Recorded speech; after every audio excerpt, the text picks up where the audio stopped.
절 오전 예배 드리고 또 저녁 예배 나오신 여러분을 축복합니다. 우리 옆 사람과도 또 인사하십시다. 저녁에 또 만나서 반갑습니다.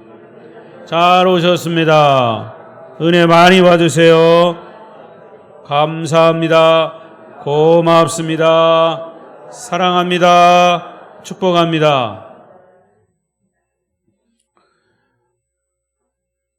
오늘도 말씀이 주시는 큰 은혜가 함께 하시기를 바랍니다. 비대면 영상으로 함께 하시는 분들 가운데도 하나님의 은혜가 말씀으로 임하시기를 바랍니다. 오늘 말씀의 주제는 축복받은 자의 삶입니다. 다 같이 해볼까요? 시작. 축복받은 자의 삶. 축복받은 자입니다. 이미 받은 자의 삶입니다. 어떻게 하면 축복을 받을 것인가가 아니라 우리는 이미 하나님의 복을 받은 자들이기 때문에 축복받은 자들은 어떤 삶을 살아야 하는가의 주제입니다. 뜬금없는 질문일 수 있습니다만은 그리스도인이 누구일까요? 예수 믿는 사람이 누구입니까? 아니, 예수 믿는 사람은 누구여야 합니까? 그리스도인은 어떤 사람이어야 합니까?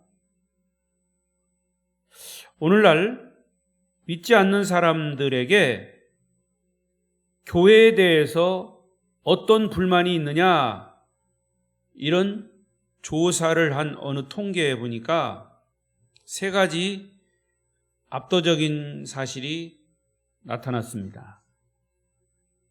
왜 교회에 불만이 있느냐? 그랬더니 그 첫 번째는 교회 가면 돈 얘기만 한다. 이게 불만이라는 거예요. 첫 번째. 두 번째는 교회 다니는 사람들이 그들의 모습을 보면 너무 슬퍼 보인다. 첫 번째 대답은 그렇다고 하지만 실제로 그렇지도 않지만 두 번째 대답은 의외의 대답입니다. 세 번째 대답은 뭐냐? 교회의 가르침이 지나치게 내세 중심적이다. 그래서 현세적인 매력이 없다. 이런 대답을 했습니다. 여러분 정말 그렇습니까?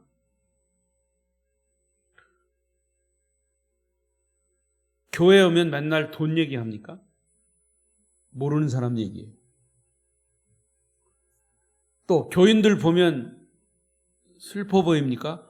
그런데 그거는 사실 우리는 잘 몰라요. 다른 사람들이, 믿지 않는 사람들이 교인들을 볼 때의 일반적인 평이니까. 여러분 집에서 밖에 나갈 때 여러분 꼭 거울 보고 나가세요. 그리고 좀 웃고 나가세요. 슬픈 얼굴 하지 말고. 이렇게 웃고 나가시라고. 아무리 웃는 연습을 해도요, 우리의 마음이 슬프고 우울하면 그게 얼굴로 나오는 거예요.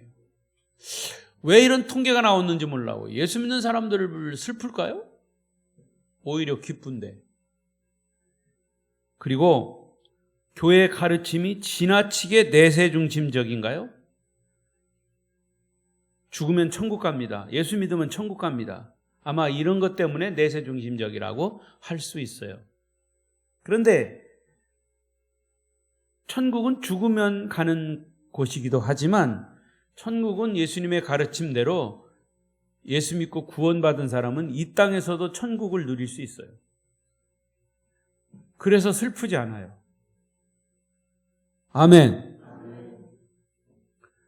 자, 이런 믿지 않는 사람들이 교인들을 볼 때의 이러한 세 가지 평가, 그것은 그렇다 하더라도 사실은 우리 교인들이 귀담아 들어야 할 그러한 말씀이기도 합니다. 그런데 오늘 성경은 예수님께서 우리에게 그리스도인들은 누구냐? 그리스도인은 어떤 삶을 살아야 하느냐? 그리스도인은 어떤 모습이어야 하느냐라고 하는 질문에 정확하게 답을 하셨습니다. 너희는 세상의 소금이다. 너희는 세상의 빛이다. 그랬어요. 이따가도 이 말씀 중에 얘기하겠지만 너희는 세상의 소금이 되어라. 너희는 세상의 빛이 되어라. 그게 아니에요. 되어라는 미래형이지만 이 소금이다 라고 하는 것은 이미 완료형입니다. 너는 소금이니까 소금의 역할을 해라 그거예요. 지금은 소금이 아니니까 소금이 되어라 라고 하는 것과 이미 소금이니까 너는 소금의 역할을 해라 라고 하는 것은 전혀 다른 얘기예요. 그런데 예수님은 너는 지금 소금이야. 너는 지금 빛이야.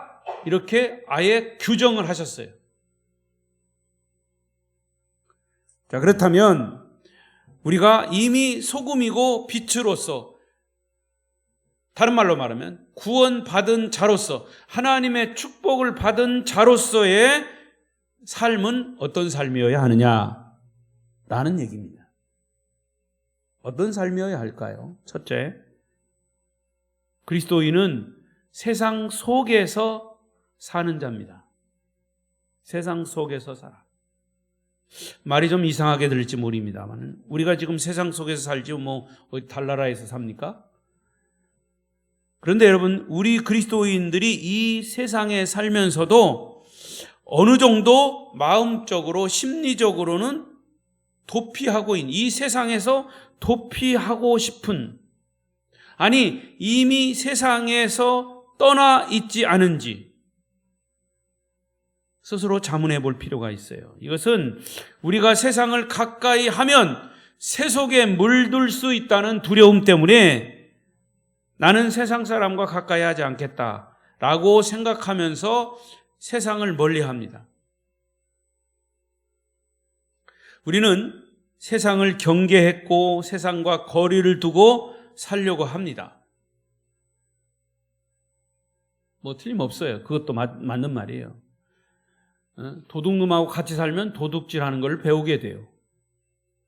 여러분이 믿음 있으면 도둑놈하고 살아도 그 도둑놈을 변화시켜야 되는 거지만 그게 안 되면 도둑놈하고 가까울 필요가 없어요. 술을 끊으려면 술꾼하고 가까이 하면 안 돼.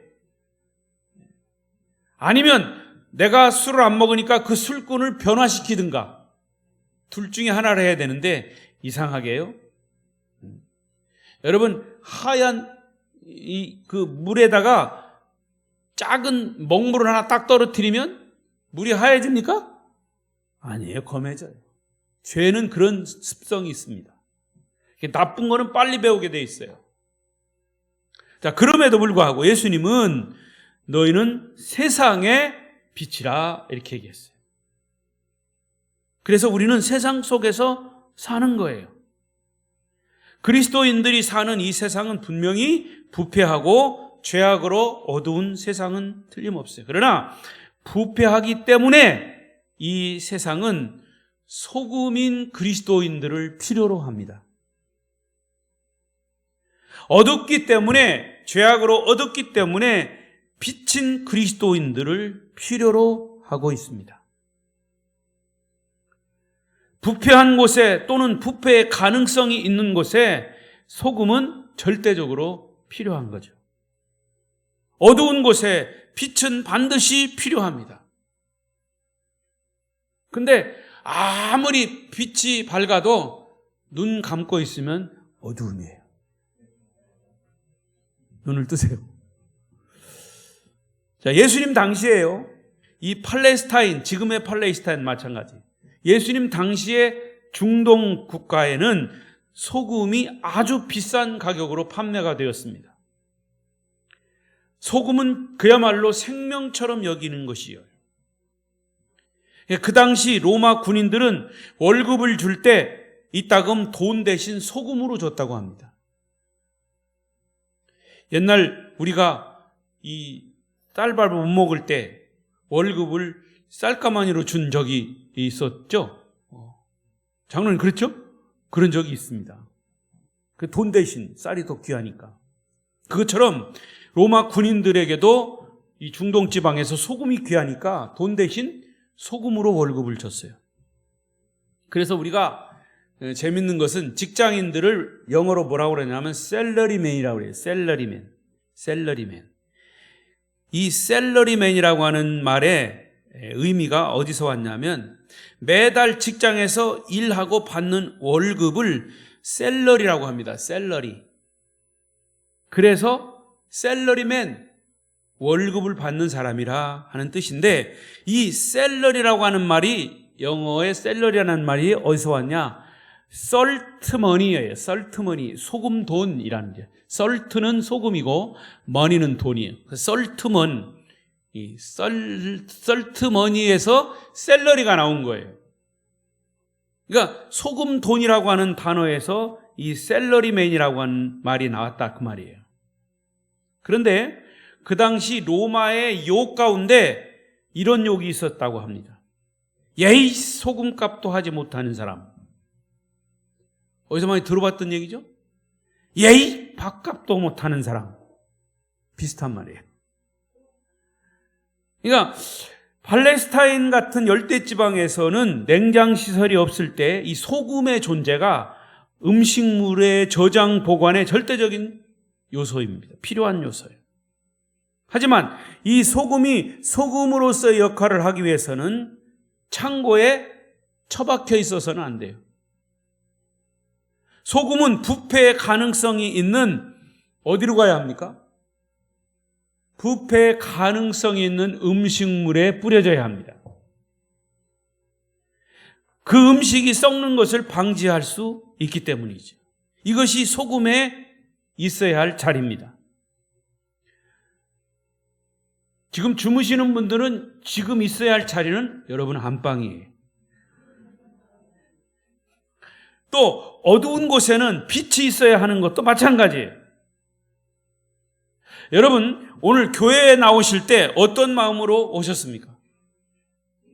하나님이 주실 은혜를 기대하고 오셨습니까? 하나님이 오늘 나에게 어떤 말씀을 주실까? 내가 이 문제 때문에 고민이 되는데 하나님께서 오늘 나의 이 고민을 해결해 주시지 않을까? 우리 권사님이 지금 기도해 주셨습니다. 목사님의 설교 말씀이 하나님의 음성으로 들려주게 하십시오. 그 부분에서 제가 아멘 했어요. 아멘. 여러분 이런 기대를 가지고 나오시지 않았습니까?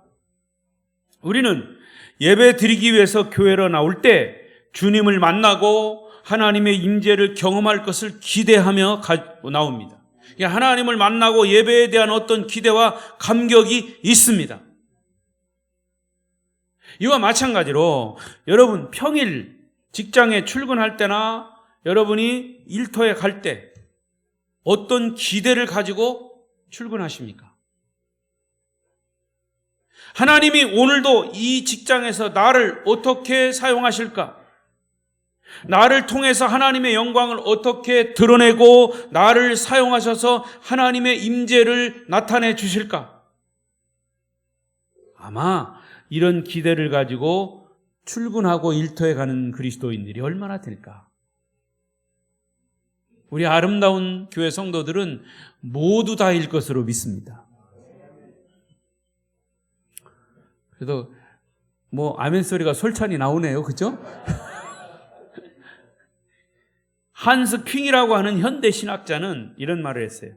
사제들이나 목사들이 교회에 파송된 성직자라면 성도들은 세상에 파송된 선교사다. 여러분은 세상에 파송된 선교사입니다. 여러분들은 목회자들이 주님의 부름을 받아 교회에서 하나님의 백성을 섬기는 것처럼 성도들은 세상을 섬기기 위해서 세상으로 파송된 선교사들임을 믿습니다. 만일 모든 그리스도인들이 자기들이 파송받은 직장에서 선교사적인 의식을 가지고 직장의 모든 일을 수행한다면 아마도 그 직장이 달라질 것입니다. 아마도 그 일터가 달라질 것입니다. 그리스도인 가정주부들이 가정의 갈등과 아픔이 있음에도 불구하고 하나님이 나를 이 가정의 선교사로 파송하셨다라고 하는 의식을 가진다면 우리들의 가정이 얼마나 달라지겠습니까? 여러분 모두가 축복받은 자로서의 역할을 감당하기 위해선 세상의 한복판에 영적 소금으로 빛으로 서 있어야 합니다. 그리고 우리가 그곳에 있는 존재 자체가 축복이 되고 축복의 통로가 되어야 할 줄로 믿습니다. 두 번째로 축복받은 자의 삶은 세상 속에서 살지만 세상에 속한 것이 아니라 우리는 하나님 나라에 속한 자들이에요. 그렇기 때문에 세상 사람과는 무엇인가는 달라야 합니다. 여러분, 만약 예수 믿는 사람들이 세상 사람들과 다른 게 하나도 없이 다 똑같다면 그리스도인의 매력이 없지 않습니까? 소금은 먹을수록 더욱 갈증을 느낍니다.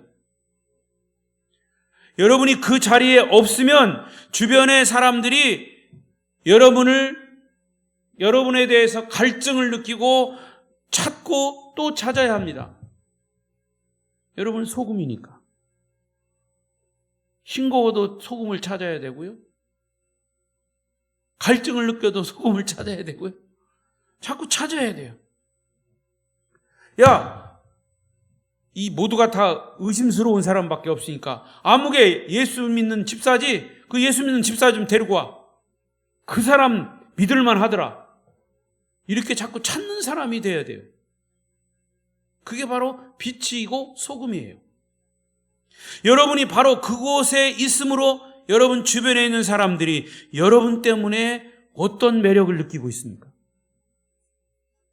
여러분의 삶을 통해 주변 사람들에게 어떤 감동을 주고 어떤 감화를 주고 있습니까? 여러분, 세상 사람들은요, 겉으로는 예수 믿는 사람들이 자기들과 똑같기를 바라지만 사실은 마음속에는 그게 아니에요.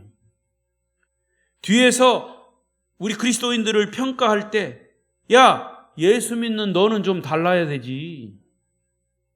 그런데 다른 게 하나도 없네? 너나 나나 뭐 피장파장이네? 라고 말합니다.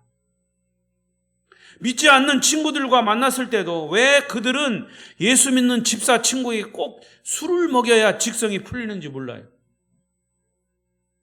같이 술을 먹여야 아마 얘기가 된다나요? 왜 꼭 술을 먹어야 얘기가 되나요? 그래도 우리는 고집스럽게 음료수를 먹으면서 예수 믿는 티를 내야 됩니다. 그리고 그들이 술에 취해서 인사불성이 됐을 때 뒤처리 다 해주고 집에까지 차를 태워다 줘보세요. 그러면 다음부터는 절대 소주잔 안 돌아옵니다.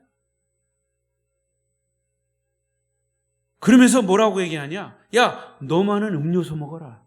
너는 예수 믿으니까 술 먹으면 안 돼. 그들이 말릴 거예요. 그러면서 말합니다. 역시 우리 친구 중에 예수 믿는 암묵의 집사가 있어서 좋아. 그 친구가 진짜야. 우리 나중에 술 취해 있으면 대리운전 안 불러도 그 친구가 다 태워다 주니까.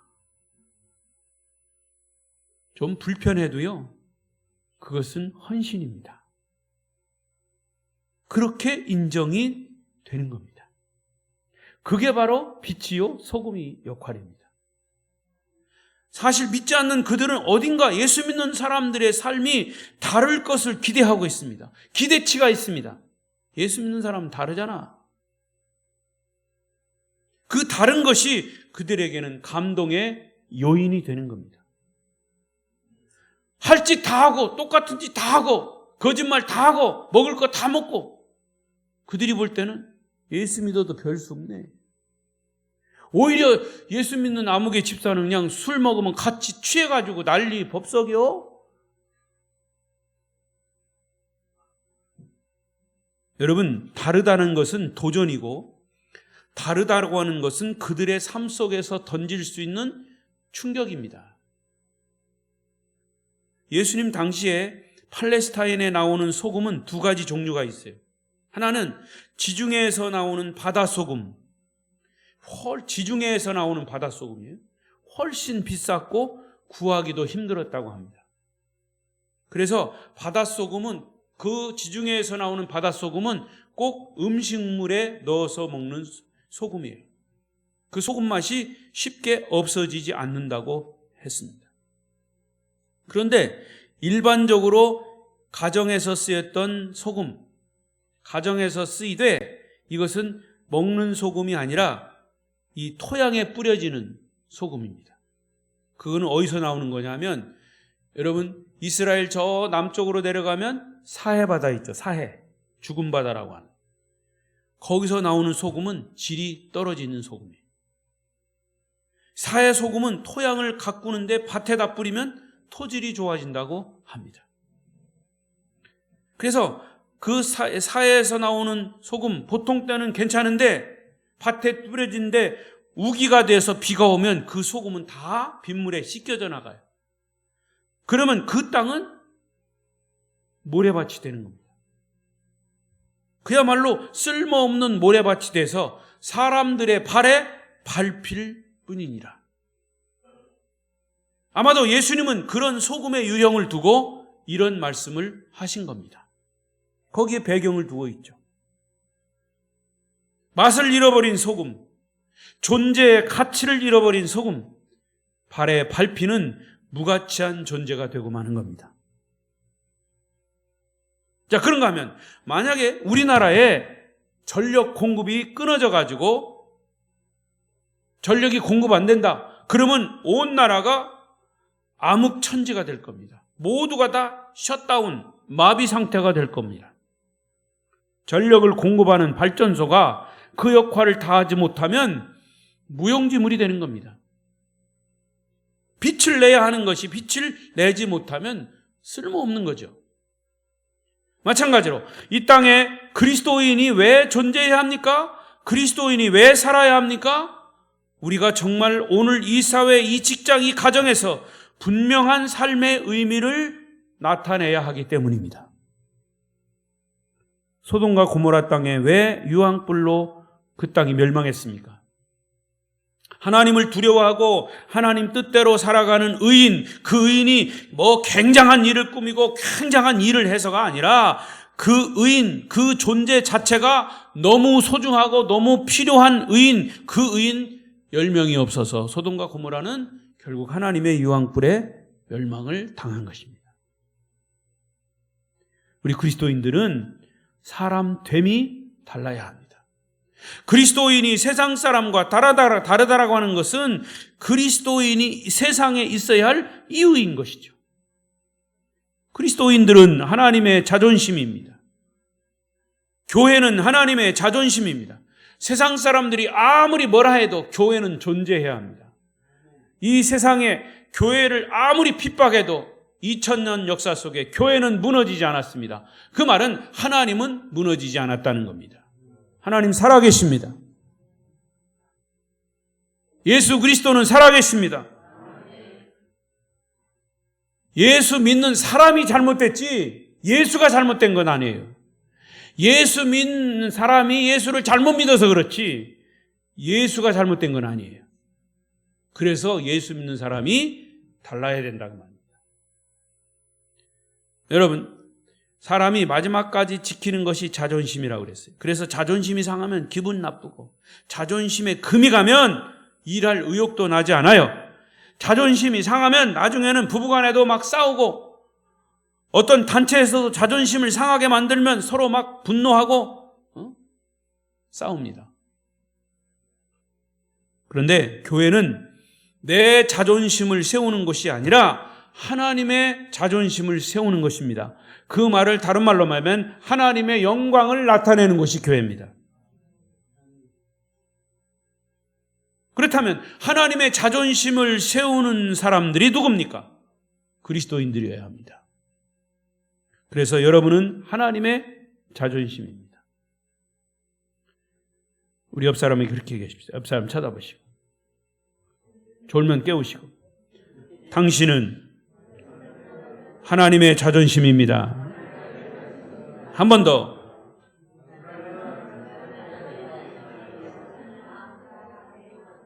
여러분 명심하십시오. 우리가 하나님의 자존심을 지켜드립시다. 여러분들은 교회의 자존심, 아름다운 교회의 자존심을 세우시기를 축복합니다. 마지막 세 번째로, 축복받은 자의 삶은 세상에서 희생하고 헌신하는 삶입니다. 조금 부담스러울 수 있어요. 희생하라 그러면 부담스럽죠. 그런데 이 희생을 생각할 때 누구가 금방 생각납니까? 어머니가 생각납니다. 어머니를 생각하면 괜히 눈물부터 나요. 왜 그렇습니까? 그것은 어머니의 희생과 헌신 때문이에요. 자녀들을 위한 어머니의 헌신을 생각하면 눈물이 납니다. 그 어머니가 잘났건 못났건 자식들을 위한 한결같은 희생, 그리고 돌아보면 어머니에 대한 눈물겨운 추억들이 다 있을 겁니다. 그것은 어머니의 희생이 우리에게 주는 감동 때문입니다. 그래서 어머니는 우리에게 축복입니다.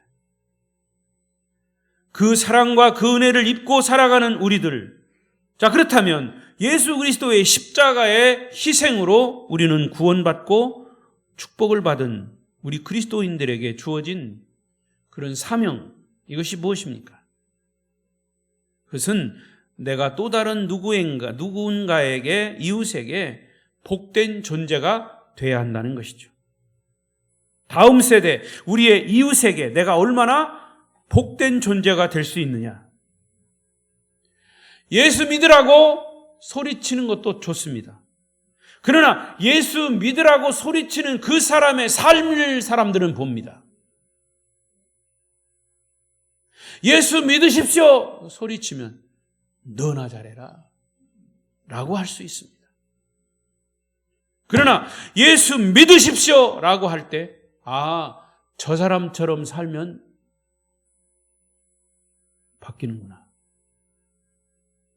예수 믿을 만하지 라고 얘기할 수 있습니다. 여러분, 내가 얼마나 복된 존재가 될 수 있느냐는 것, 우리가 엄청난 일을 해야만 세상의 소금이 되고 빛이 되는 것이 아닙니다. 그냥 그리스도인답게 살아가는 것 자체로서 우리는 빛이고 소금일 수 있습니다. 아까 말씀드린 대로 예수님은 너희는 세상의 소금이 되라 이렇게 명령하지 않았어요. 너희는 세상의 소금이다 그랬어요. 아주 직설법을 쓰셨어요. 너희는 세상의 빛이다. 물론 우리가 빛의 근원은 아닙니다. 빛의 근원은 예수 그리스도이십니다. 자, 요한복음 8장 12절을 보십시다. 시작. 예수께서 또 말씀하여 이르시되 나는 세상의 빛이니 나를 따르는 자는 어둠에 다니지 아니하고 생명의 빛을 얻으리라. 우리는 예수님을 구세주와 주님으로 영접하는 순간 빛이신 주님을 소유한 사람마다 이미 빛인 것입니다. 빛이 아닌 그리스도인이 없어요. 소금이 아닌 그리스도인이 없어요. 우리가 거듭난 그리스도의 자녀라면, 성령을 통해서 예수를 구세주와 주님으로 영접한 사람이면 소금이 아닌 사람이 없어요. 소금이 되어 가는 것이 아니고 그냥 소금입니다. 빛이 되어 가는 것이 아니고 그냥 빛입니다. 하지만 과연 짠맛을 내고 있는 소금인가? 소금다운 소금인가가 문제인 것이죠. 빛을 내고 있는 빛이냐가 관건인 겁니다. 아까 말씀드린 대로 그 소금으로서 발에 밟히는, 맛을 내지 못하는 소금이라면 발에 밟힐 거예요. 나는 빛의 근원은 아니지만 빛이 되신 그리스도를 소유하고 그분을 나타내는 삶을 살고 있는가를 스스로 물어보시라 그 말이에요. 마치 여러분 달은 태양의 빛을 반사시키는 겁니다. 우리 중에 어떤 사람은 보름달의 삶을 사는 사람이 있습니다. 어떤 사람은 초생달처럼 작은 빛을 바라는 사람도 있을 수 있습니다. 중요한 것은 나는 정말 주님께서 주신 그 생명의 맛을 간직하고 그 맛을 드러내는 삶을 살고 있느냐라고 질문을 하면서 그 답을 찾아야 합니다. 그렇게 살기 위한 방편은 바로 남을 섬기는 것이고 헌신하는 것이고 희생하는 것입니다. 소금이 스스로 녹아야 맛을 내는 것처럼 빛이 스스로를 태움으로 빛을 내는 것처럼 자기 희생 없이 우리는 빛으로 살 수 없고요. 자기 희생 없이 우리는 소금으로 살 수 없습니다. 저는 오늘 그리스도인들이 너무 손해보지 않고 살려고 애를 쓰는 것 같아요. 소금이고 빛이어야 하는 그리스도인들이 손해보지 않으려고 힘쓰고 애쓰니까 세상이 안 바뀌는 거예요. 부정직한 세상에서 정직하게 살려면 때로는 손해보는 경우도 있습니다. 억울한 일 당할 경우도 있습니다. 저마다 속셈 차리고 절대로 손해보지 않으려는 그야말로 철저하게 이기적인 세대에서 의를 위해서 희생하고 손해보는 사람, 이런 그리스도인들이 필요해야, 있어야 살만 나는 세상입니다. 하나님은 그런 사람 때문에 이 세상을 심판하고 싶으셔도 심판을 미루시는 겁니다. 다 같이 불친절한 세상에서 친절하게 살려면 손해보는 것은 당연합니다. 저도 운전하는 사람인데 운전하다가 자기가 잘못해놓고 도리어 막 사떼질하고 막 큰소리 치는 사람이 있어요. 요즘은 뭐 그렇게 하지도 못해요. 다 그냥 까맣게 칠해놔가지고 잘못했어도 뭐 손가락질도 잘 못해요. 근데 가끔 그런 사람이 있어요. 욕하고 사떼질하고. 그러면 정말 성질나죠? 그럼 나도 그냥 이거 내리고 막 사떼질하고 싶지만 그러면 똑같은 사람이 되는 거예요. 그냥 내가 그 사람이 잘못하고 막 삿대질하도 그냥 한번 웃음을 주고 씩 웃어. 상대방이 아우성 칠 때도 한번 웃어주면 저쪽에서 오히려 겸언쩍어합니다. 아, 그래도 좀 다르구나. 여러분, 당신이 잘못했다고. 그래, 잘못했다고, 죄송하다고. 그러면 더 이상 싸움이 안 되는 거예요. 다 같이 불평하는 삶의 한복판에서 예수님 때문에 스스로 자족할 줄 아는 사람, 내 삶의 부요함 때문이 아니고 예수님 때문에 행복할 수 있는 이런 삶의 영광을 우리가 나타낼 수 있다면 이 사회는 달라질 것입니다. 바로 그리스도인은 여러분 때문에. 제가 어느 책에서 간증문을 읽고 감동을 받은 내용이, 우리 한국 사회는 아직도 극단적인 좌경 세력과 우경 세력이 대립하고 있는 사회입니다. 근데 이게 우리나라만이 아니고 전 세계가 다 마찬가지. 미국도 그렇습니다. 좌경 그룹이 존재하는 것처럼 미국 사회도 그런 좌경 단체가, 아주 극좌경 단체가 있는데, 아주 급진적인 좌익 학생 운동의 총회장을 지낸 학생, 젊은 청년이 어느 날 갑자기 그리스도인으로서 변화되었습니다. 그리고 그가 변화된 이유를 간증한 그런 간증문이었습니다. 근데 그렇게 변화된 이유가 아주 간단했습니다. 단순했습니다. 본인이 몸이 아파서 한 주간 동안 병원에 입원을 하게 됐는데 아무도 그를 찾아오지 않더라는 겁니다. 평소에 너무 과격한 그의 좌경 모습 때문. 그런데 늘 자기가 시시하게 생각하고 무시했던 예수 믿는 자기 친구 하나가 그를 찾아와서 말없이 앉아서 손 잡아주고 기도해주고 돌아가고, 그 다음 날 또 와서 손 잡아주고 기도하고 돌아가고.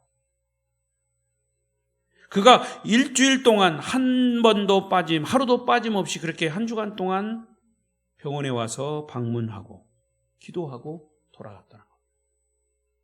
뭐 거기까지는 그래도 그런데 이제 병원 생활 한 주간을 끝내고 학교에 왔더니 그 예수 믿는 친구가 결석한 모든 과목에 대해서 깨끗하게 미리 노트 정리를 해 두었던 것을 자기에게 주더라는 겁니다. 감동을 받은 것이. 그는 자신이 좌익 학생운동을 했던 사람이었고 그 친구를, 예수 믿는 친구를 무시했었다는 생각을 할 겨를도 없이 단순한 이 사건 하나 때문에 마음이 돌아섰습니다. 그리고 그는 복음을 접했습니다. 그 예수 믿는 친구로 인해서 그리스도인이 된 겁니다. 그 예수 믿는 친구의 작은 희생과 헌신과 그 섬김 때문에 그는 예수를 영접하게 된 것입니다.